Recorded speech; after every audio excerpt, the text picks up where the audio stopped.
এই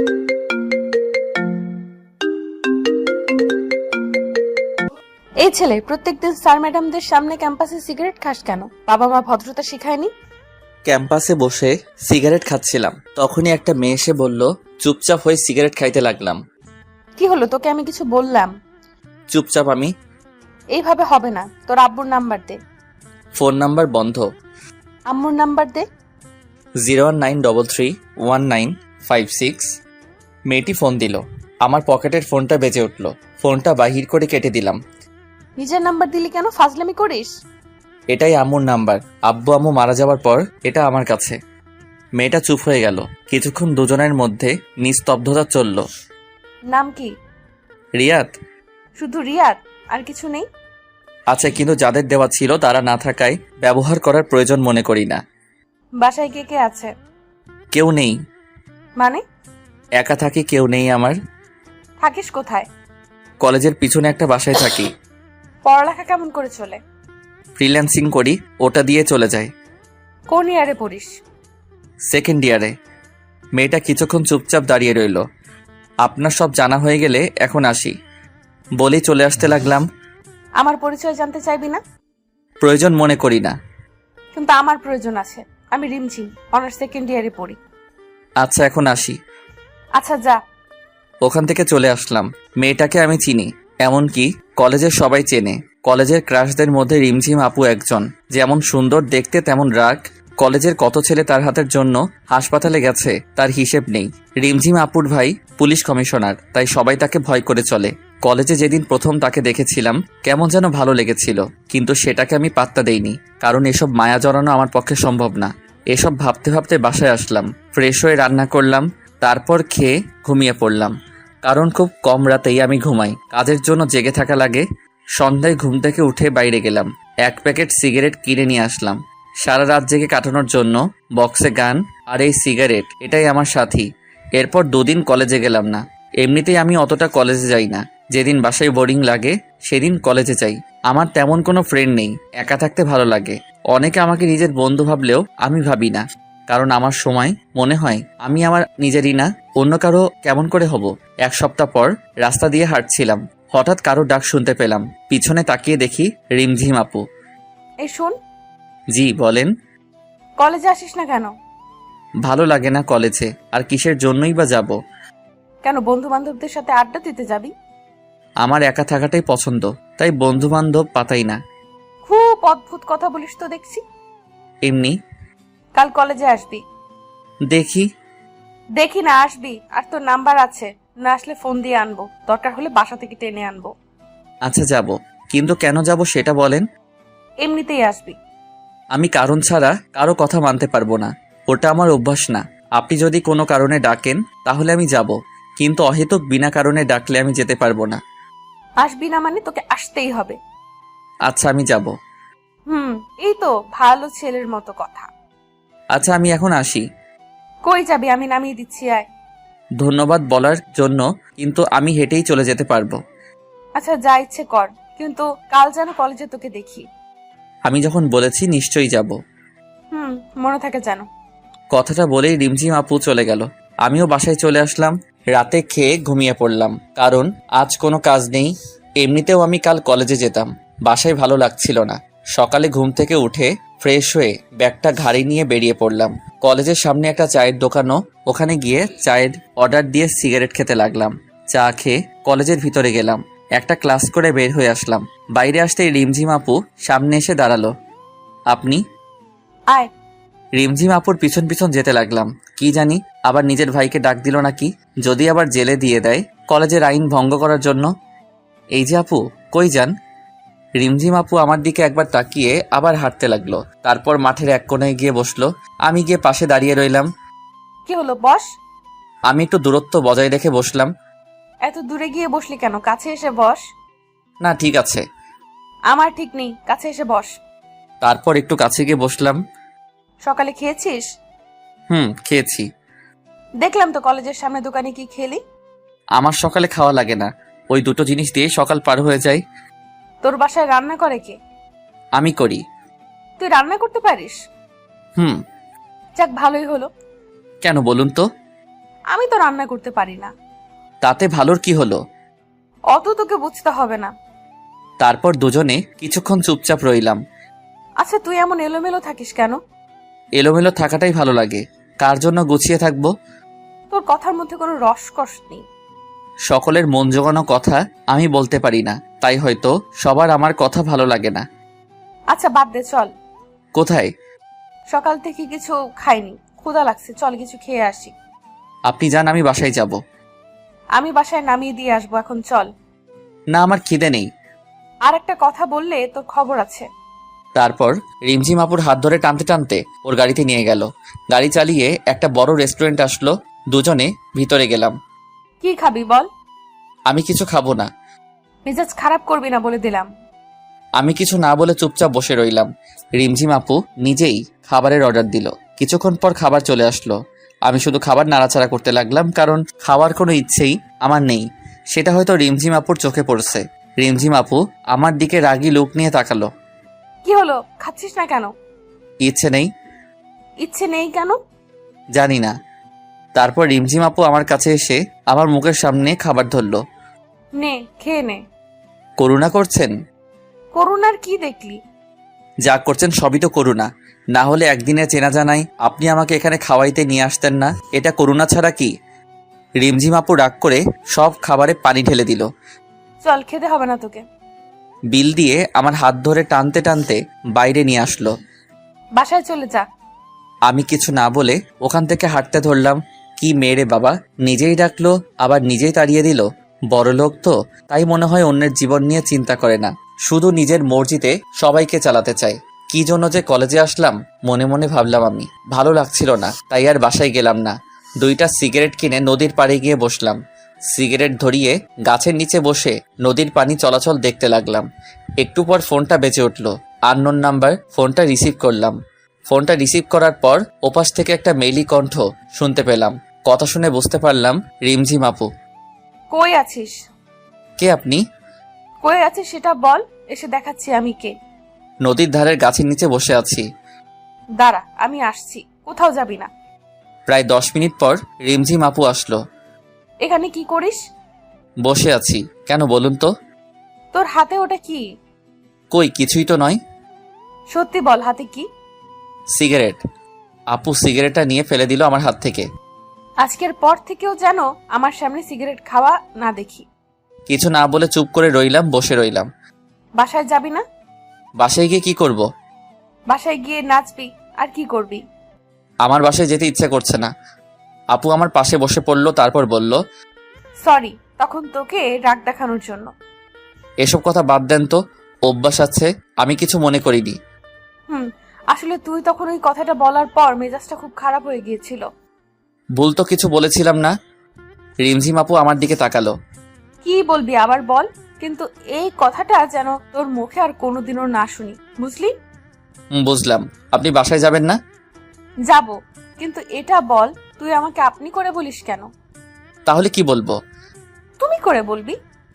আপনি আমার সিনিয়র, আপনাকে আপনি বলে ডাকা আমার মনে হয় উচিত হবে। বলছি না আপনি বলবি না, কানে কথা যায় না তোর? রিমঝিম আপুর চিল্লানি শুনে বুকটা কেঁপে উঠল। খুব ভয় পেয়ে গিয়েছিলাম। আচ্ছা, ডাকবো না, আজ থেকে তুমি বলেই ডাকবো। মনে থাকে জানো। অনেকক্ষণ ধরে দুজনে চুপচাপ বসে রইলাম। নদীর ধারে হালকা বাতাস বইছে, খুব সুন্দর লাগছে। জানো রিমঝিম, আমার বাবা আমাকে ছোট থাকতে বিকেল করে প্রতিদিন এখানে ঘুরতে নিয়ে আসতেন আমাকে। মন খারাপ করিস না, দেখবি তোর সাথে এখন থেকে যা হবে সব ভালো হবে। হঠাৎ করে রিমঝিম আপু আমার কাঁধে মাথা রাখলো। ব্যাপারটা খুব অদ্ভুত লাগলো। আমি চুপ করে রইলাম। আজ থেকে কখনো নিজেকে একা মনে করবি না, এখন থেকে সব সময় আমাকে তোর পাশে পাবি, কথা দিলাম। আমি কিছু না বলে একটা মুচকি হাসলাম। আমার মুখের দিকে রিমঝিম আপু বলল, কি হলো, হাসছিস কেন? না, এমনি। চল এখন বাসায় যাব। চলো। রিমঝিম আপু আমাকে রাস্তার মোড়ে নামিয়ে দিয়ে চলে গেল। দোকান থেকে কিছু খাবার কিনে বাসায় গিয়ে ফ্রেশ হয়ে খেয়ে নিলাম। তারপর ল্যাপটপটা নিয়ে কাজ করতে লাগলাম। একটু পর ফোনটা বেজে উঠল। ফোনটা ধরলাম। কি করিস এখন? এই তো ল্যাপটপে বসে কাজ করি। খেয়েছিস কিছু? খেয়েছি। ও ভালো, আচ্ছা রাখছি, কাল কলেজে আসবি কিন্তু। ওকে, আসবো। ফোনটা রেখে দিলাম। আমি আবার কালকে কলেজে যাব। যে প্যারা নিলাম, উদয় সেই প্যারা আবার নিতে যাব। কাজ শেষ করে আর বাইরে বের হলাম না, বাসায় কাটিয়ে দিলাম। রাতে রান্না করে খেয়ে নিজের কাজ করতে লাগলাম। সকালে ফোনটা বেজে উঠল। ফোনের নাম্বার না দেখে কানের কাছে নিলাম। হ্যালো, কে বলছেন? কই রে তুই? বাসায় শুয়ে আছি। এখনো ঘুমাচ্ছিস? কয়টা বাজে খেয়াল আছে? কয়টা? 9টা বাজে। তাড়াতাড়ি কলেজে আয়। না, কলেজে যাব না, ভালো লাগছে না বলেই ফোনটা কেটে দিয়ে আবার ঘুমিয়ে পড়লাম। প্রায় 20 মিনিট পর কলিং বেলের শব্দ পেলাম। আমার বাসায় তো কেউ তেমন আসে না। ঘুম ঘুম চোখে গিয়ে দরজাটা খুলে দিয়ে চমকে গেলাম, কারণ রিমঝিম আপু দাঁড়িয়ে। আরে তুমি এখানে? তোকে না বলেছিলাম কলেজে আসতে? ভালো লাগছিল না, তাই যেতে চাচ্ছিলাম না। তুমি আমার বাসা চিনলে কিভাবে? কাল তোকে নামিয়ে দিয়েছিলাম যেখানে, ওই রাস্তা দিয়ে আসলাম। তারপর একটা লোককে জিজ্ঞেস করায় বলে দিল। তোমার এখানে আসাটা ঠিক হয়নি। লোকে কি ভাববে? আর আমি এখানে একা থাকি, বুঝতেও তো পারছো। অত বুঝে লাভ নেই, সর, ভেতরে যেতে দে। আমি কিছু বলার আগেই রিমঝিম আপু ভিতরে ঢুকে পড়লো। তোর বাসাটা তো খুব সুন্দর। আমার আব্বু এটা আমার জন্য রেখে গেছেন। ও ভালো, তাড়াতাড়ি রেডি হয়ে নে, একসাথে খাওয়া দাওয়া করবো। খাবার নিয়ে আসছি। আমি কিছু না বলে ফ্রেশ হতে চলে গেলাম, কারণ যত তাড়াতাড়ি সম্ভব তাকে এই বাসা থেকে বিদায় করতে হবে। আমার তো কিছু না, কিন্তু মানুষ তার নামে খারাপ কথা বলতে পারে। রেডি হয়ে এসে দেখি রিমঝিম আপু খাবার নিয়ে বসে আছে। দুজনে বসে খেয়ে নিলাম। আপু শুধু বকবক করেই যাচ্ছে, আর আমি ভাবতেছি কখন সেখান থেকে যাবে। তাড়াতাড়ি খাওয়া শেষ করলাম। এখন চল তো আমার সাথে। কোথায় যাব? কাজী অফিস। আজ তোকে বিয়ে করব। কি বলছো এসব? তোমার মাথা ঠিক আছে? আমাকে বিয়ে করবি না কেন? আমি কি দেখতে খারাপ? না, সেটা না, কিন্তু তোমার সাথে আমার যায় না। তাই নাকি? কিন্তু আমি যে তোকে বিয়ে করব। রিমঝিম আপুর কথাগুলো শুনে চোখ আকাশে, একভাবে তার দিকে তাকিয়ে আছি। আরে ভেবাচাকা খেয়ে গেলি নাকি? আমি তো মজা করছিলাম তোর সাথে। আপুর কথা শুনে কিছুটা স্বস্তি পেলাম। কই যাবে এখন? আজ তোকে গুছিয়ে আনবো। মানে বুঝলাম না। মানে তোর ওই চুলের ডালা কাটতে হবে। খারাপ লাগছে দেখতে তোকে। লাগবে না, আমি এরকমই ঠিক আছি। আর একবার লাগবে না বললে থাপ্পড় মেরে গাল লাল করে দেব। আপুর কথা শুনে চুপ হয়ে গেলাম। তারপর দুজনে বেরিয়ে পড়লাম। রিমঝিম আপু গাড়ি চালাচ্ছে আর আমি চুপচাপ বসে আছি। কি হলো? চুপচাপ বসে আছিস যে, কিছু তো বল। কি বলবো? রিমঝিম আপু সেলুনে নিয়ে গিয়ে আমার চুলের স্টাইল করিয়ে দিল। তারপর দুজনে শপিং মলে গেলাম। এখানে কেন আসছো? শপিং করব। ও আচ্ছা, কি কিনবেন? আবার আপনি বলিস? সরি, আসলে আমার আপনি বলাটাই বেশি ভালো লাগে। আরেকবার বলে দেখিস, দাঁত ভেঙে দেব। আচ্ছা বাদ দাও তো, কি কিনবা তাড়াতাড়ি কিনো। আমি নিজের জন্য কিনবো, কে বললো? তোর জন্য কিনবো। আমার জামা কাপড়েও কিনবে কেন? এমনি আমার ইচ্ছা হয়েছে তাই। কিন্তু আমার কিছু লাগবে না। বেশি কথা বলবি না। তারপর রিমঝিম আপু নিজে পছন্দ করে শার্ট প্যান্ট কিনলো। আমি গিয়ে বিল দিয়ে দিলাম। রিমঝিম আপু বিল দিতে গিয়ে ঘুরে আসলো। তোকে বিল দিতে কে বলছে? আমার জিনিস, তাই আমি বিল দিলাম। কেন, আমি কি বলছি তোকে টাকা দিতে? না, এমনি দিলাম। আরেকদিন যদি পাকনামি করিস তাহলে বুঝতে পারবি। চল এখন। রিমঝিম আপু আর কোনো কথা বলল না। রেস্টুরেন্ট গিয়েও আপু কোনো কথা বলছে না। মুখের আগের ছাপ দেখা যাচ্ছে। রিমঝিম আপু ধীরে ধীরে আমার জীবনটাকে নিয়ন্ত্রণ করছে। প্রথমের দিকে খারাপ লাগলেও তার শাসনগুলো এখন খুব ভালো লাগে। পুরনো কিছু স্মৃতি জেগে উঠেছে। এখনো রাগ করে আছো? কি হলো? সরি, আমি বুঝতে পারিনি সত্যি। হয়েছে, আর সরি বলতে হবে না। তারপর খাওয়া দাওয়া করে বেরিয়ে আসলাম। এবার বিল দিতে গেলাম না। ফ্রিতে বকা খাওয়ার শখ নেই আমার। রিমঝিম আপু আমাকে বাসায় নামিয়ে দিয়ে চলে গেল। বিকেলে আর বাসা থেকে বের হলাম না, কাজ ছিল। তাই রাতে খাওয়া করে ঘুমিয়ে গেলাম। সকালে ফোনের রিংটং শুনে ঘুমটা ভেঙে গেল। ফোনটা হাতে নিয়ে দেখি আপু ফোন দিয়েছে। হ্যালো আপু, বলো। কই তুই? কেন বাসায়? তাড়াতাড়ি ক্যাম্পাসে আয়। ফ্রেশ হয়ে কলেজে গেলাম। কলেজে ঢুকতেই অনেকে হা হয়ে তাকিয়ে আছে। নিজেকে কেমন যেন লাগছে, কারণ নিজের স্টাইল চেঞ্জ করেছি। অগোছালো ছেলেটা আজ ফিটফাট হয়ে কলেজে এসেছে, তাই হয়তো সবাই তাকিয়ে আছে। আমি রিমঝিম আপুকে খুঁজতে লাগলাম। একটু পর আপুকে দেখলাম 3-4টা মেয়ের সাথে একাডেমিক ভবনের দিকে যাচ্ছে। আমি ডাক দিলাম, রিমঝিম আপু। আমার ডাক শুনে পিছনে ফিরে তাকালো। আমি ওদের কাছে গেলাম। কই যাও? ছেলেটা কে রে? দেখতে তো খুব কিউট। রিমঝিম আপু তখন তার বান্ধবীর দিকে রাগি লুকে তাকালো। তোরা যা, আমি তোদের সাথে পরে কথা বলছি। রিমঝিম আপুর বান্ধবীরা আপুর চেহারা দেখে বুঝতে পারছে হাব ভাব, তাই কিছু না বলে চলে গেল। এই ছেলে, তোমাকে দেখতে না খুব কিউট লাগছে। রিমঝিম আপু চত্বরে গিয়ে বসে পড়ল। আমি দুইজন বসার মতো দূরত্ব রেখে বসলাম। দুজনে চুপচাপ বসে আছি। এত রাগ কিসের কে জানে। আমি তো আজ আপনি করেও বলিনি। কিন্তু রিমঝিম আপুকে রাগী লুকে অনেক কিউট লাগে। আমি কিছুদিনে লক্ষ্য করেছি রিমঝিম আপু ডাকলে গাল দুটো লাল হয়ে যায়। আপু, আজ এত রেগে কেন? চুপ। কি হলো বলছো না যে? আমি তো আজ আপনি করে বলিও নি, তাহলে রাগ করে আছো যে? তোর কি কেউ আসবে? আমার আবার কে আসবে? তাহলে মধ্যে যে এত বড় জায়গা ফাঁকা রেখে বসে আছিস কেন? আরে পাশে বসলে সবাই নেগেটিভে মাইন্ড করবে, কেউ ভাববে না যে তুমি আমার আপু লাগো। রিমঝিম আপু আমার কলার ধরে নিজের পাশে টেনে বসালো। আমি তোর কি লাগি ভালো করে বল। তুমি আমার সিনিয়র, সেই হিসেবে আপুই তো হওয়ার কথা। আরেকদিন যদি এই আবাল মার্কা কথা বলেছিস তাহলে তোর খবর করে দেব, বলদ কোথাকার। তখন রিমঝিম আপুর বান্ধবী কোথা থেকে এসে যেন পাশে বসলো। তখন রিমঝিম আপু যা করলো, রিমঝিম আপু রেগে আগুন হয়ে গেল। আমার হাত ধরে নিজের পাশে বসালো। আয়েশা, তুই এখানে? কেন, আসা যাবে না নাকি? আমি কি সেটা বলছি নাকি? আসলে একা একা ভালো লাগছে না, তাই তোদের সাথে গল্প করতে চলে এলাম। ও, খুব ভালো করেছিস। ছেলেটা কে রে? দাঁড়া, পরিচয় করিয়ে দিই। রিয়াদ, এ হচ্ছে তোমার বড় আপু আয়েশা। আজ থেকে ওকে বড় বোনের মতো সম্মান দিবি, ঠিক আছে? আর আয়েশা, এ হচ্ছে রিয়াদ। আজ থেকে ওকে নিজের ভাইয়ের মতো দেখবি। কি বলছিস এসব? ঠিকই তো বললাম। আমি শুধু ওদের কথা শুনছি। তারপর আয়েশা রিমঝিম আপুকে সাইডে নিয়ে গেল। দুজনে কি যে কথা বলছে, কিন্তু দূর থেকে যা বুঝলাম খুব ঝগড়া করছে। এক পর্যায়ে রিমঝিম আপু কি যেন বলল, আর আয়েশা আপু ওখান থেকে চলে গেল। আপু তখন আমার কাছে আসলো। এতক্ষণ লাগে আসতে, কি কথা বললা? চুপচাপ পাশে বসে পড়লো। কি হলো, কিছু বলছো না যে? শোন, কাল থেকে তুই কলেজে আসবি না। আসবো না কেন? তাহলে আয়েশা তোর সাথে কথা বলতে পারবে না। কিন্তু কথা বললে কি সমস্যা? সমস্যা আছে, ওর কথা বলার দরকার নেই। আমি কথা না বললেই তো হলো, তাতে কলেজে না আসার কি হলো? সেটাও কথা। তুই আয়েশার সাথে কথা বলবি না, এমনকি কোনো মেয়ের সাথে কথা বলবি না, ঠিক আছে? আর যদি দেখি তাহলে তোর একদিন কে আমার একদিন। কি বলবো ভেবে পাচ্ছি না। রিমঝিম আপুর এমন আচরণ আমায় বেশ অবাক করেছে। কি হলো, কি কথা বল, মনে থাকবে তো? থাকবে। এই তো ভালো ছেলে, এখন ক্লাসে যা। রিমঝিম আপু নিজের ক্লাসে গেল, আমি আমার ক্লাসে চলে গেলাম। এভাবে বেশ কয়েকদিন পার হয়ে গেল। রিমঝিম আপু আমার জীবনটাকে নিজের মতো চালাতে শুরু করলো, যেমন কোনো আপনজন করে।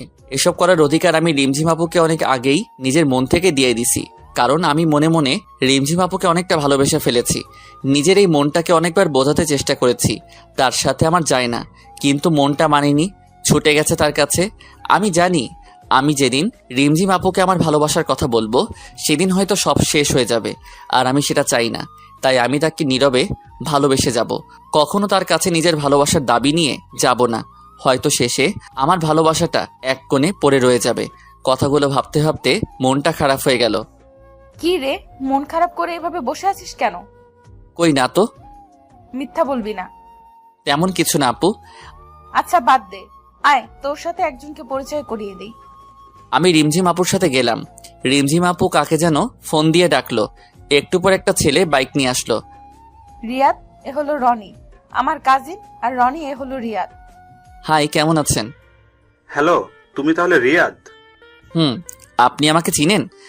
কিন্তু রিমঝিমের মুখে তোমার কথা অনেক শুনেছি। এই বয়সে তুমি একাই চলাফেরা করো, এটা অনেক ভালো ব্যাপার, সবাই পারে না।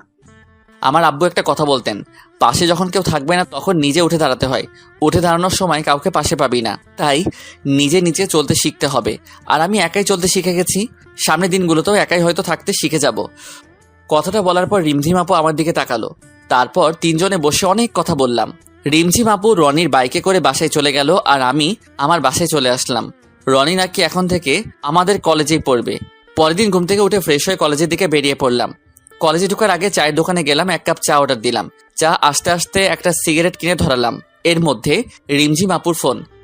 হ্যালো। কই তুই? এই তো যাচ্ছি। তাড়াতাড়ি আয়। চা আর সিগারেট খেয়ে কলেজে গেলাম। রিমঝিম আপু মাঠের এক কোণে বসে আছে। আমি রিমঝিম আপুর থেকে একটু দূরে গিয়ে বসলাম। রিমঝিম আপু আমার কাছে চেপে আসলো। আমি চুপচাপ আছি। তোকে কতবার বলেছি সিগারেট খাস না? তুমি হয়তো একদিন চলে যাবে, কিন্তু এইটাই হয়তো আমার পাশে থেকে যাবে। আমার কথাটা শুনতে পেয়ে কিছুক্ষণ চুপচাপ আমার দিকে তাকিয়ে রইল। তুই কি কিছুই বুঝিস না? কেন, কি আবার বুঝলাম না? কিছু না। রিমঝিম আপু মন খারাপ করে বসে রইল। আমি চুপচাপ তার মায়াবী মুখটা দেখতে লাগলাম। তারপর আপু উঠে কিছু না বলে চলে যেতে লাগলো।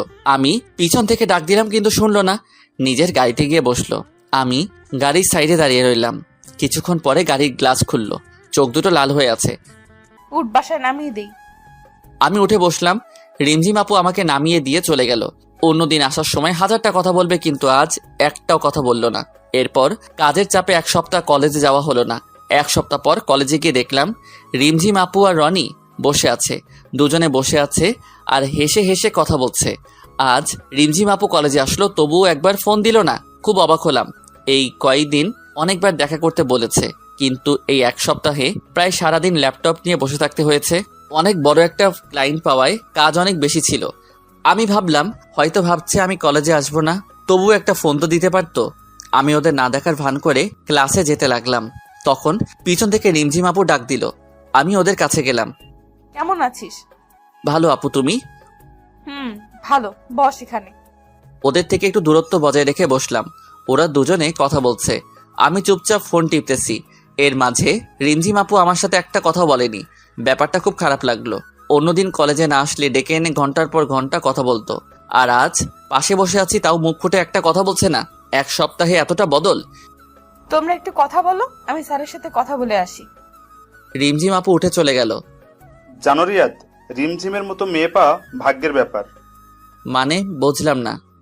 তুমি জানো না, রিমঝিম আর আমার বিয়ে ঠিক হয়ে আছে। আমাদের পরীক্ষা শেষ হলে বিয়ে দেওয়া হবে। রনির কথাটা শুনে বুকের ভেতরটা কেমন যেন করতে লাগলো। চোখ মুখ অন্ধকার হয়ে গেল।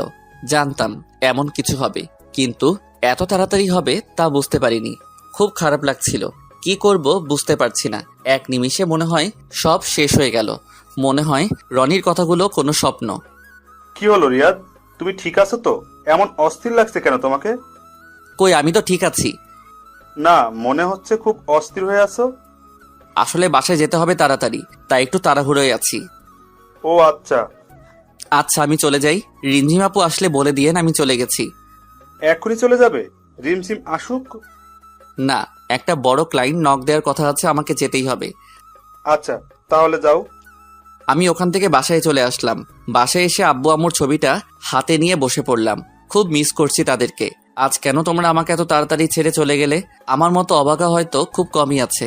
ভালোবাসার মানুষগুলো সব একে একে ছেড়ে চলে যায়। প্রথমে তোমরা চলে গেলে, এখন রিমঝিম আপু। আম্মু জানো, আমি না রিমঝিম আপুকে খুব ভালোবাসি। রিমঝিম আপুর সাথে থাকলে তোমার কথা খুব মনে পড়ে। রিমঝিম আপু একদম তোমার মতো শাসন করে। তুমি যেমন আমাকে খাইয়ে দিতে, রিমঝিম আপুও আমাকে মাঝে মাঝে খাইয়ে দিত। কোনো ভুল করলে বকা দিত। তুমি যেমন আমাকে একা করে ছেড়ে গেলে, সেও চলে যাবে একদিন। কিন্তু আম্মু জানো কি, আমি না ওকে ভুলতে পারবো না। তোমাদের যেমন আমি কোনোদিন ভুলতে পারবো না, তেমনি তাকেও আমি কোনোদিন ভুলতে পারবো না। আমি কি করব তোমরাই বলো। খুব কষ্ট হচ্ছে আমার। বুকের ভেতরটা পুড়ে ছারখার হয়ে যাচ্ছে। শুধু তার কথাই মনে পড়ছে। আম্মু আব্বুর ছবি জড়িয়ে ধরে কান্না করতে করতে ঘুমিয়ে পড়লাম। মাঝরাতে ঘুম ভাঙলো। ঘুম ভাঙার পরে মনে হলো ঘটে যাওয়া ঘটনাগুলো স্বপ্ন ছিল, কিন্তু পরে বুঝতে পারলাম কিছুই মিথ্যে না। শুধু আজ আমার ভালোবাসাটা মিথ্যে হয়ে গেল। চাপা পড়ে গেল কষ্টের মাঝে। ঘুম থেকে উঠে যখন বুঝতে পারলাম যে প্রিয় মানুষটা আর আপনার জীবনের অংশ হবে না, তখন যন্ত্রণার সীমানা থাকে না। তখন ইচ্ছে করে হয়তো আর ঘুম হয় না। সিগারেটের প্যাকেটটা নিয়ে জানালার পাশে গিয়ে বসলাম। আজ চাঁদের আলোটাও কেমন যেন ফ্যাকাশে মনে হচ্ছে। যে করেই হোক এই কষ্ট থেকে আমাকে সামলে উঠতে হবে। জীবনে অনেক কষ্ট পেয়েছি, আর কষ্ট নিতে পারতো না। সিগারেট ধরিয়ে বসে রইলাম। একসময় লক্ষ্য করলাম সিগারেটের ফিল্টারটা ভিজে গেছে। তারপর চোখে হাত দিয়ে দেখি চোখ দিয়ে পানি পড়ছে। হাতটা কাঁপছে। জোরে জোরে কান্না করতে লাগলাম। আম্মু বলতো কান্না করলে বুকটা হালকা লাগে। আজ খুব একা লাগছে। সারা রাত কান্না করলাম। কিছুটা হলেও বুঝতে পারলাম যে দুনিয়ায় কেউ কারো নয়, একা থাকাটাই ভালো।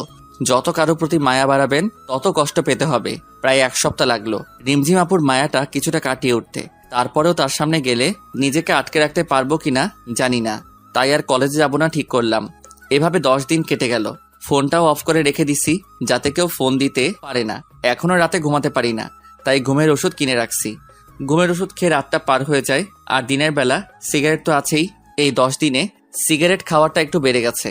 সকালে ঘুম থেকে উঠে একটা সিগারেট ধরিয়ে সেটা শেষ করে ব্রাশ করে বাইরে বের হলাম। নাস্তা করে বাসায় গেলাম।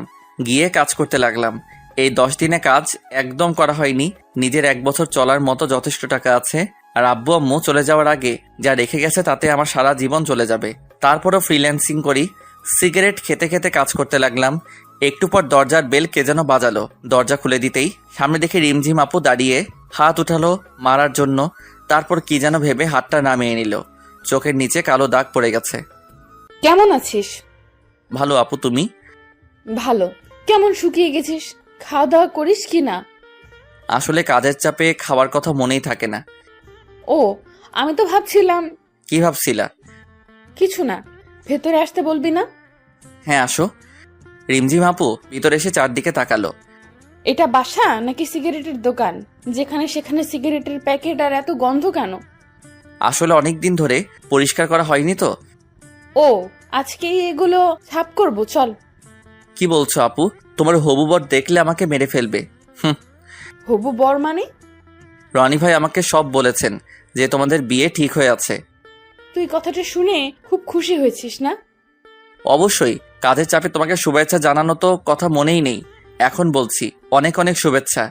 রনি ভাইয়ের মতো একজন মানুষ জীবন সাথী হিসেবে পাওয়া খুব ভাগ্যের ব্যাপার। চল আমার সাথে, আজ কলেজে যাবি। আমি কলেজে গিয়ে কি করব? কলেজে গিয়ে আমার কেউ নেই। কার সাথে আড্ডা দিব বলো? কেউ নেই।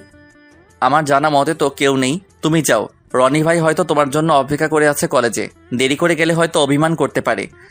আমার কথাটা শুনে রিমঝিম আপুর মুখটা শুকিয়ে গেল। কিছু না বলেই চলে গেল। আমি একটা সিগারেট ধরিয়ে ওখানে বসে পড়লাম। মাথাটা খুব ব্যথা করতেছে। সন্ধ্যার দিকে ব্রিজে গিয়ে বসলাম। ব্রিজের রেলিংয়ে বসে আছি। তখন সামনের দিক থেকে কেউ একজন ডাক দিল। গাড়ি চলাচল করায় ভালোভাবে দেখতে পারছিলাম না। গাড়িগুলো সরে যাওয়ার পর দেখলাম একটা মেয়ে আমার দিকে আসছে। কেমন আছো? ভালো, কিন্তু আপনাকে চিনলাম না। কিন্তু আমি তোমাকে চিনি। কেমন করে? তুমি আমার ক্লাসমেট, তোমাকে চিনবো না? ও, কিন্তু আমি আপনাকে চিনলাম না। আমি দিশা। ও, কলেজে আসো না কেন আর? ভালো লাগে না। কাল থেকে আসবে, মনে থাকে যেন। দেখি। দেখি না, আসতেই হবে। তোমার নাম্বারটা দাও। কেন? দিতে বলছি, দাও। ফোন বের করার সাথে সাথে রিমঝিম আপুর ফোন। হ্যালো। কই তুই? ব্রিজের উপর বসে আছি। কেন? দরকার আছে, ওইখানেই থাক, আমি আসছি। বলেই রিমঝিম আপু ফোনটা কেটে দিল। তারপর দিশাকে নাম্বার দিয়ে ওর সাথে কথা বলছিলাম। কথা বলার ইচ্ছে করছিল না, কিন্তু মুখের উপর কেমন করে চলে যেতে বলি। নিজে থেকে কথা বলতে এসেছে, চলে যেতে বললে ওর সম্মানে লাগবে। কিন্তু কথা বলতে খুব বিরক্ত লাগছিল। হঠাৎ রিমঝিম আপুর গাড়ি এসে দাঁড়ালো। রিমঝিম আপু বাইরে বেরিয়ে আসলো। আমাকে দেখে মুখের ভাব বদলে গেল। আমার কাছে আসলো। চল, দরকার আছে। দাঁড়াও একটু। আমি দিশার সাথে আরেকটা কথা বলার আগে রিমঝিম আপু আমাকে টেনে গাড়ির ভিতর বসালো আর গাড়ি চালাতে লাগলো। তোকে না বলেছি কোনো মেয়ের সাথে কথা বলবি না? আমি বলিনি, আর ওর নিজে থেকেই কথা বলতে এসেছিল। তারপরেও তুই কথা বলবি না? রিমঝিম আপুর কাছে আসলে কেমন যেন দুর্বলতা কাজ করে। কোথায় যাচ্ছি আমরা? মার্কেটে যাব। কেন? কাল আমার জন্মদিন, তাই ড্রেস কিনবো আর তুই সেটা পছন্দ করে দিবি। আমি পছন্দ করে দিব কেন? তোমার হবু বর পছন্দ করে দিবে। খোটা মারা কথা গেল না তোর? খোটা মারার কথা আবার কখন বললাম? যেটা সত্যি সেটাই বললাম। রিমঝিম আপু আর কোনো কথা বলল না। মার্কেটে গিয়ে রিমঝিম আপু ড্রেস দেখতে লাগলো। একটা নীল কালারের ড্রেস দেখে খুব পছন্দ হলো। রিমঝিম আপু হয়তো সেটা লক্ষ্য করলো, তাই ড্রেসটা কিনলো। রিমঝিম আপু বিল দিতে দিতে আমি এক জোড়া পায়েল আর এক জোড়া ঝুমকো কিনলাম। তারপর সেগুলো চুপ করে রিমঝিম আপুর ব্যাগে রেখে দিলাম। রিমঝিম আপু আমাকে বাসার সামনে নামিয়ে দিল। আমি বাসার ভিতরে ঢুকতে যাব, তখনই আবার ডাক দিল। আমি রিমঝিম আপুর কাছে গেলাম। শোন, কাল আমি কলেজে যাব না, কিন্তু সন্ধ্যায় তোকে নিতে রনি আসবে। তখন ওর সাথে আমার বাসায় চলে আসবি। আর তুই না আসলে কাল সত্যি তোর কপালে মাইর পড়বে। কথাটা বলার পরেই রিমঝিম আপু চলে গেল। পরের দিন সকালে ঘুম থেকে উঠে কলেজে গেলাম না। গিফট তো রিমঝিম আপুকে দিয়েই রেখেছি, তাই যাওয়ার কোনো প্রয়োজন হয় না। আর আমি ওর কাছে গিয়ে মায়া বাড়াতে চাই না। যতটা সম্ভব দূরে থাকতে হবে। আমি জানি রিমঝিম আপু গাড়ি পাঠাবে আমাকে, কিন্তু আমি যাব না। তাই সন্ধ্যা লাগতে বাইরের থেকে গেট লাগিয়ে দিয়ে পিছনের একটা ছোট দরজা আছে, ওটাতেই বাসায় ঢুকলাম। রাতে যে কেউ আসলে বুঝতে না পারে আমি বাসায় আছি। সকাল 10টার দিকে বাড়ির সামনে গাড়ির আওয়াজ পেলাম। আমার ঘরের লাইট সবসময় বন্ধই থাকে। অন্ধকার কেন জানি খুব ভালো লাগে। তার কারণ আজও জানি না। অন্ধকারে আলাদা একটা অনুভূতি আছে। জানালা দিয়ে দেখলাম রনি গাড়ি থেকে নামলো। তারপর বাসার দিকে তাকালো। তালা ঝুলানো দেখে গাড়ি নিয়ে চলে গেল। ফোনটাও অফ করে রেখেছি যাতে কেউ ফোন দিতে না পারে। বিছানায় গিয়ে কানে হেডফোন লাগিয়ে দিয়ে গান শুনতে লাগলাম। রিমঝিম আপু মনে হয় রনির সাথে জন্মদিনে খুব মজা করছে। করবেই না কেন, কয়েক মাস পর তাদের বিয়ে। কেন যে আমি রিমঝিম আপুকে ভালোবাসতে গেলাম, খুব ঘুম পাচ্ছিল। তখনই আবার গাড়ির আওয়াজ পেলাম। জানালার কাছে গিয়ে দেখি রিমঝিম আপু গাড়ি থেকে বের হয়ে আসলো। রাস্তার ল্যাম্পপোস্টের আলোতে রিমঝিম আপুকে স্পষ্ট দেখা যাচ্ছে। নীল ড্রেসে একদম পরীর মতো লাগছিল। কিন্তু এই পরী তো ধরাছোঁয়ার বাইরে। রিমঝিম আপু ফোন হাতে নিয়ে ফোন দিতে লাগলো, হয়তো বা আমাকে ফোন দিচ্ছিল। কিছুক্ষণ পর ফোনটা রাস্তায় জোরে ছুঁড়ে মারলো। তারপর গাড়ি করে চলে গেল। আমি গিয়ে শুয়ে পড়লাম। পরের দিন কলেজে গেলাম। কেন জানি আজ কলেজে যাওয়ার খুব ইচ্ছে করলো। কলেজে ঢুকতে দিশার সাথে দেখা। কেমন আছো? ভালো, তুমি?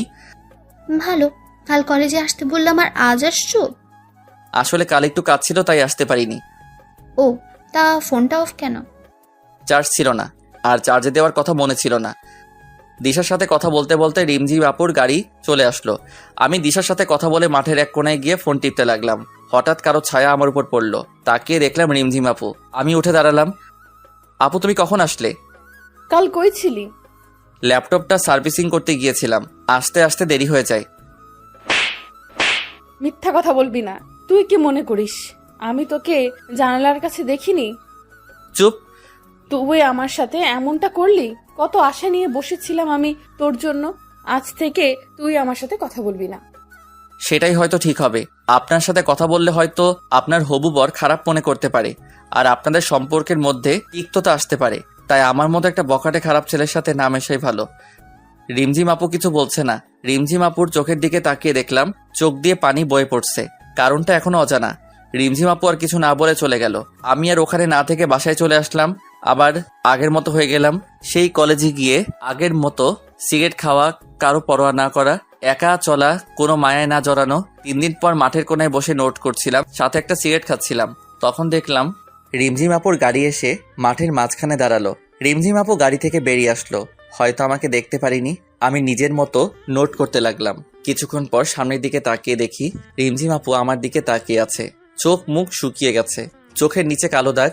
রিমঝিম আপুকে দেখে একবার সিগারেটটা ফেলে দিতে চাইলাম, কিন্তু কি যে মনে হলো ফেলে না দিয়ে মাথাটা নিচু করে নোট করতে লাগলাম। রিমঝিম আপু সেখান থেকে চলে গেল। আমি একটু পর বাসায় চলে আসলাম।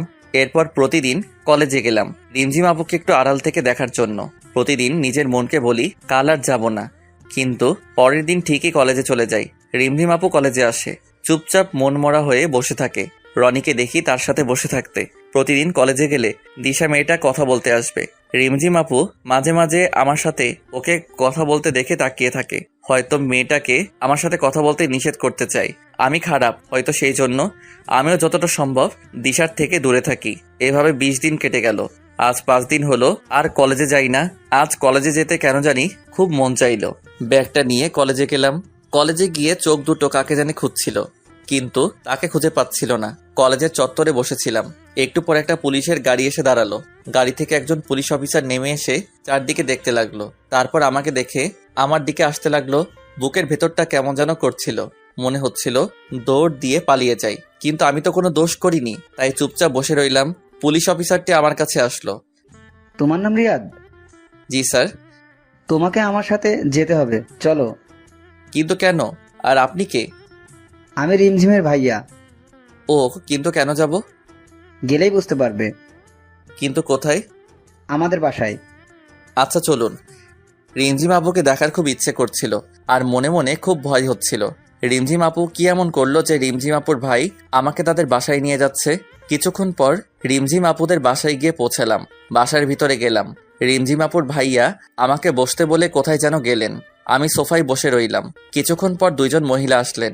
একটু পর রিমঝিম আপুর ভাইয়া আর একজন লোক উপর থেকে নেমে আসলেন। হয়তো মহিলাদের মধ্যে একজন রিমঝিম আপুর মা আর আরেকজন ভাবি, আর রিমঝিম আপুর ভাইয়ের সাথে লোকটি হয়তো তার বাবা। সবাই আমার সামনে বসলেন। আমি ভয় কুকড়ে মুকড়ে যাচ্ছিলাম। তাহলে তুমি রিয়াদ? জি, কিন্তু আপনারা আমাকে চিনেন কেমন করে? রিমঝিম বলেছে, এমনকি তোমার ব্যাপারে সব জানি আমরা। তুমি কি জানো যেদিন তুমি রিমঝিমের বার্থডেতে আসোনি সেদিন ও বাসার সব জিনিসপত্র ভেঙে ফেলে। এত রাগ? তোমার কথা ও প্রতিদিন আমাদের কাছে এসে বলতো। আমার মেয়েটা জীবনে যা কিছু চেয়েছে তাই এনে দিয়েছি, কিন্তু শেষমেশ যা চাইলো তা আমার এনে দেওয়ার ক্ষমতা নেই। কি চেয়েছে আপু? শুধু তোমাকে চেয়েছে। আমাকে মানে? শুধু তোমাকে। আমার মেয়েটা যে তোমাকে পাগলের মতো ভালোবাসে, ও যখন আমাকে এসে বলল যে ও তোমাকে ভালোবাসে, তখন ওর চোখে মুখে হাসি খুশি দেখে আমি বেশ অবাক হই, কারণ আমি এতটা খুশি ওকে কখনোই দেখিনি। তোমার সাথে কিছুদিন আগে ঝগড়া হয়, বাসায় এসে কান্নাকাটি করে, ভালো মতো খাওয়া দাওয়া করে না, শুধু বলে রিয়াদকে এনে দাও, দয়া করে আমাদের ফিরিয়ে দিও না, আমার মেয়েটা তোমাকে ছাড়া যে মরে যাবে। আরে কি করছেন আপনি? আমার গুরুজন, আপনার মাথা নত করার শোভা পায় না, কিন্তু আমার মতো একটা অনাথ ছেলের কাছে আপনার মেয়ে দিবেন? আরেকবার ভেবে দেখুন। আমার মেয়ের খুশিতেই আমরা খুশি। আচ্ছা, আপনারা যা ভালো বোঝেন, কিন্তু রিমঝিম আপু কোথায়? উপরে আছে, যাও, প্রথম রুমটাই ওর। রিমঝিম আপু রুমে গেলাম, দরজা খোলাই আছে কিন্তু জানালা সব বন্ধ। ঘরের ভিতরটা কেমন অন্ধকার হয়ে আছে। রিমঝিম আপু ঘুমিয়ে আছে, চোখের নিচে কালো দাগ পড়ে গেছে, সারা রাত হয়তো ঘুমায় না। আমি চুপচাপ গিয়ে রিমঝিম আপুর পাশে শুয়ে পড়লাম। একটু পর রিমঝিম আপুর ঘুমটা ভেঙে গেল, আমার দিকে একভাবে তাকিয়ে আছে। কিছু বলতে যাবে তার আগে রিমঝিম আপুর গোলাপি ঠোঁট দুটোর সাথে আমার ঠোঁট এক করে দিলাম। রিমঝিম আপু ছটফট করতে লাগলো, কিন্তু আমি ছাড়বার পাত্র নই। কিছুক্ষণ পর রিমঝিম আপু চুপচাপ হয়ে গেল, তখন রিমঝিম আপুকে ছেড়ে দিলাম। রিমঝিম আপুকে ছেড়ে দেওয়ার সাথে সাথে ঠাস। তোর সাহস কেমন করে হয় আমাকে কিস করার? আর তুই এখানে কি করছিস? কি হলো, কথা বলছিস না কেন? এখানে কি করছিস? আমার বউয়ের কাছে আমি আসছি। কার কি বউ মানে? বউ মানে বউ? আমি কারো বউ না। ও, তাহলে তুমি আমাকে ভালোবাসো না? না, আমি রনিকে ভালোবাসি। কি মেয়েরে বাবা, এত রাগ আর অভিমান? ও আচ্ছা ঠিক আছে, আমি তো ভাবছিলাম তুমি আমাকে ভালোবাসো, কিন্তু তুমি যখন আমাকে ভালোবাসো না তাহলে কি আর করার। আমি দিশার যাই, মেয়েটা কি ভালো রাগ করে না? প্রতিদিন একটা করে কিস দেয়। কি বললি? দিশা তোকে কিস দেয়? এত বড় সাহস ওর? তুমি রাগ করছো কেন? তুমি তো আমাকে ভালোবাসো না। রিমঝিম আপু আমার চোখের দিকে তাকিয়ে আছে, কিছু বলছে না। তারপর উল্টো দিক হয়ে শুয়ে পড়লো। আমি পিছন থেকে জড়িয়ে ধরলাম। রিমঝিম আপু নিজেকে ছাড়াবার চেষ্টা করছে, কিন্তু পারছে না। এত রাগ কোথা থেকে আসে তোমার? আমি জানি তুমিও আমাকে ভালোবাসো। তোমার আব্বু আর ভাইয়া আমাকে সব বলেছে, বুঝলা? ঢং করে লাভ নাই। রিমঝিম আপুকে ছেড়ে দিলাম। কি হলো, কথা বলবা না? ঠিক আছে, আমি চলে যাচ্ছি। রিমঝিম আপু আমার দিকে ঘুরে আমাকে জড়িয়ে ধরলো। খুব ভালোবাসি তোকে, নিজের থেকেও বেশি। কেন বুঝিস না তুই? তুমি তো আমাকে বলছিলা তোমার আর রনির বিয়ে ঠিক হয়ে গেছে। সেটা তো তোর মুখ থেকে শোনার জন্য যে তুই আমাকে ভালোবাসিস। ওটা শুধু একটা নাটক ছিল। জানো, যেদিন রনি আমাকে বলল যে তোমাদের বিয়ে ঠিক হয়ে গেছে, সেদিন মনে হচ্ছিল সারা জীবনের জন্য কিছু একটা হারিয়ে যাচ্ছে। খুব কষ্ট হয়েছিল সেদিন। তাহলে বললি না কেন? যদি তুমি ছেড়ে চলে যেতে। রিমঝিম আপু আমাকে আরো শক্ত করে জড়িয়ে ধরলো। কোনো দিন তোকে যেতে দেব না, তুই চাইলেও না। ও তাই বুঝি? তাই। আব্বু কি বলল? তোমার আমার বিয়ে ঠিক করছে। সত্যি? এখন একটা কিস দাও। না, বিয়ের পর দেব। ঠিক আছে, আমি দিশার কাছে যাই। ওর ঠোঁট দুটো কি মিষ্টি! কি বললি? দিশা তোকে কিস করছে? কই কিস করছে বল? আমার ঠোঁটে। রিমঝিম আপু তার ঠোঁটের সাথে আমার ঠোঁট এক করে দিল, অনেকক্ষণ পর ছেড়ে দিল। তোর ঠোঁটে শুধু আমার ছোঁয়া থাকবে, আর কারো না। আর ওই মেয়েকে আজ আমি জেলে দেব। আরে আরে, আমি তো মিথ্যা বলছি, দিশার সাথে আমার কিছুই হয়নি। কুত্তা বাদর, আমাকে কষ্ট দিয়ে ভালো লাগে তোর, তাই না? আরে আপু, আমি আবার কি করলাম? আপু কাকে বললি? সরি, আর বলবো না। মনে থাকে জানো। এখন উঠো, চলো। খাওয়া দাওয়া তো মনে হয় করনি। শরীরের কি অবস্থা করেছো? না, উঠবো না, এভাবেই শুয়ে থাকবো। আচ্ছা, তুমি শুয়ে থাকো, আমি নিচে থেকে খাবার নিয়ে আসছি। লাগবে না, চুপচাপ শুয়ে থাক। রিমঝিম আমাকে জড়িয়ে ধরে শুয়ে আছে, আর আমি পুরনো কথাগুলো মনে করে হাসতেছি। কি থেকে কি হয়ে গেল। সময় বড় অদ্ভুত, কার কপালে কি লেখা আছে কেউ বলতে পারে না। আর কতক্ষণ শুয়ে থাকবা? এবার তো ওঠো। বললাম তো উঠবো না। আমি রিমঝিম আপুকে নিজের থেকে ছাড়িয়ে নিলাম। তারপর রিমঝিম আপুকে কোলে তুলে নিয়ে নিচে নিয়ে আসলাম। কেউ দেখার আগে নামিয়ে দিলাম। কিছু খেয়ে নাও। পারবো না খেতে, খাইয়ে দে। আচ্ছা দাঁড়াও। আমি রিমঝিম আপুর আম্মুকে ডাক দিলাম। একটু পর তিনি আসলেন, তারপর খাবার বেড়ে দিলেন। রিমঝিম আপু রুমে চলে গেছে। আমি খাবার নিয়ে এসে রুমে আসলাম। রিমঝিম বসে আছে। কি হলো, চলে আসলা যে? এমনি খাইয়ে দাও। আমি রিমঝিম আপুকে খাইয়ে দিলাম। খাওয়া শেষ করে রিমঝিম আপুকে নিয়ে বাইরে ঘুরতে বের হলাম। আজ আমি খুব খুশি, কিন্তু আব্বু আম্মু থাকলে আরো ভালো হতো। সন্ধ্যায় রিমঝিম আপুকে বাসায় রেখে চলে আসতাম। পরের দিন সকালে রিমঝিম আপু ফোন দিয়ে তাদের বাসায় ডাকলো। যাওয়ার পর দেখি সবাই বসে আছে।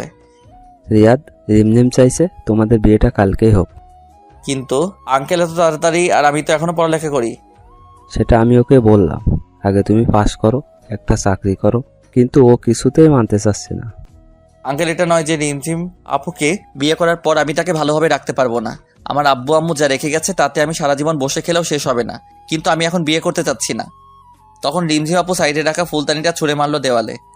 আমি যখন বলছি কাল বিয়ে হবে, তার মানে কালকেই বিয়ে হবে। আর বিয়ে না হলে আমি কিছু একটা করে ফেলবো, আর তার দায়ী তোমরা হবে। কথাটা বলে রিমঝিম আপু উপরে চলে গেল। সবাই চুপচাপ হয়ে গেল। আচ্ছা আঙ্কেল, আপনি বিয়ের ব্যবস্থা করুন। তুমি পারবে বাবা আমার পাগলি মেয়েটাকে দেখে রাখতে। তোমার কাছে আমরা সারা জীবন ঋণী হয়ে থাকবো। আমি উপরে চলে গেলাম। রিমঝিম আপু বেলগড়িতে গিয়ে দাঁড়িয়ে আছে। আমি রিমঝিম আপুকে পিছন থেকে জড়িয়ে ধরলাম। রিমঝিম আপু নিজেকে ছাড়ার চেষ্টা করতে থাকলো, কিন্তু পারলো না। আমি রিমঝিম আপুর কানে একটা আলতো করে কামড় দিলাম। রিমঝিম আপু ধাক্কা দিয়ে দূরে সরিয়ে দিল। আমি রিমঝিম আপুকে টান দিয়ে নিজের কাছে আনলাম। এত রাগ কোথা থেকে আসে শুনি? কথা বলবি না, সরে যা। কেন, আবার কি করলাম? তখন বিয়ে করতে রাজি হচ্ছিলিস না কেন? এত তাড়াতাড়ি বিয়ে করে কি হবে? লাগবে না তোকে, দূরে যা তুই। পরে তো বললাম বিয়ের আয়োজন করতে। লাগবে না, বিয়ে করতে করবো না আমি বিয়ে। আমি তো করব, বিয়ে না করলে বউয়ের আদর পাবো কেমন করে? হয়েছে, আর ঢং দেখাবি না, সব জানা আছে। আমি ঢং করি? আর নিজে যে কথায় কথায় রাগ করে তার বেলা কিছু না। আমি রাগ করি? তা নয় তো কি। মেরে দাঁত ভেঙে দেব। আগে দোষটা করে নিই, তারপর মাইর খাবো। মানে? দাঁড়াও, বোঝাই দিচ্ছি। তারপর রিমঝিম আপুর ঠোঁটের সাথে আমার ঠোঁট এক করে দিলাম। 4 মিনিট পর ছেড়ে দিলাম। দাঁত ব্রাশ করে না, মুখে কি গন্ধ। কি বললি? দাঁড়া দেখাচ্ছি। রিমঝিম আপু আমাকে মারতে আসলো। আমি রিমঝিম আপুকে মুটকি বুড়ি এসব বলে রাগাতে লাগলাম। আর রিমঝিম আপু আমাকে মারার জন্য পিছনে দৌড়াতে লাগলো। পরের দিন আমাদের খুব ধুমধাম করে বিয়ে হলো। এভাবে চলতে লাগলো আমাদের বিবাহিত জীবন। রিমঝিম এখন আমার উপর রাগ করে, কিন্তু বেশি সময় রাগ করে থাকতে পারে না। রিমঝিম সবসময় আমাকে হাসি খুশি রাখার চেষ্টা করে।